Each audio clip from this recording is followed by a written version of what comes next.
So, Robert, we've met before on the first webcast, so we won't go through the introduction. But Sumit, I'd really like to hear from you, your origin story. So, how you come to be doing what you're doing, and how you also came to be involved in Apex. Thank you, Tim, and what a pleasure and honor to be here on the call today. Those of you who don't know me, I'm Sumit. I'm the CEO of Tesco Business Solutions. Um, I actually was an accidental GBS person. I started off with the business, would you believe, running sales and commercial and contract management for a bunch of retail clients in British Telecom. And it was all destiny because I moved around the business a lot. So I moved from commercial to sales to marketing to HR to finance.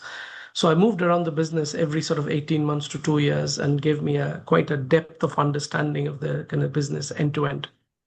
And then it was way back in 2007 when British Telecom was planning sort of joint venture with Tech Mahindra. It gave me an opportunity for the first time to come to India from the UK where I was living to set up this joint venture with Tech Mahindra.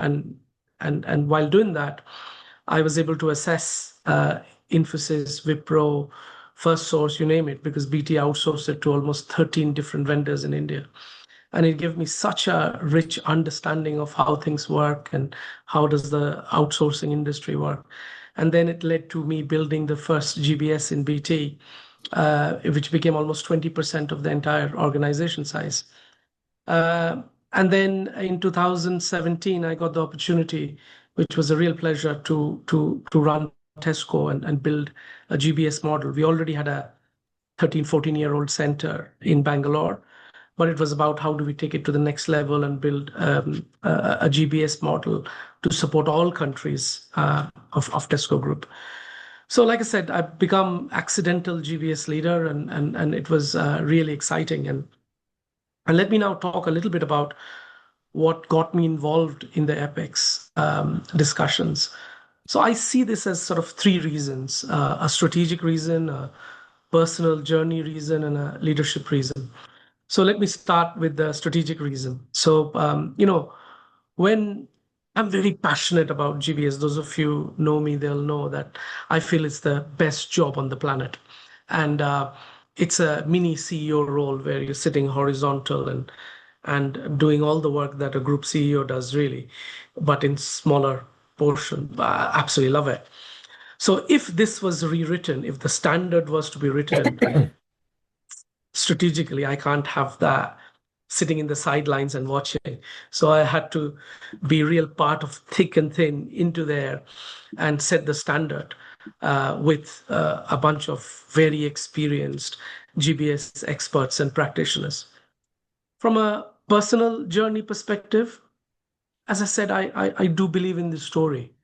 And I really believe that GBS is a differentiator that can create shareholder value. And therefore, personally, I want to share what I know. I want to share the experience that I've had since 2007. So this gave me an opportunity. And the last one, it's also for me to learn because the practitioners, the rich Mm. expertise, knowledge that came together, the masterminds of GBS that came together. I've learned so much just by talking to them, interacting to them, and I worked very closely with Robert on the service management piece. The amount of stuff I learned with Robert's experience, it was immense, and that gave me so much joy and things that I could learn and take it back into Tesco was really important to me. So these were kind of the three main reasons why I got involved in this. Yeah, thank you very much. And really worthy points all. The differentiator point of a GBS and the sort of the passion in the concept behind the concept is something that's come out very clearly on all of these calls. And then also every single time that I speak to you guys, the authors of this book, I learn something every time, and I'm sure we'll all learn something here today.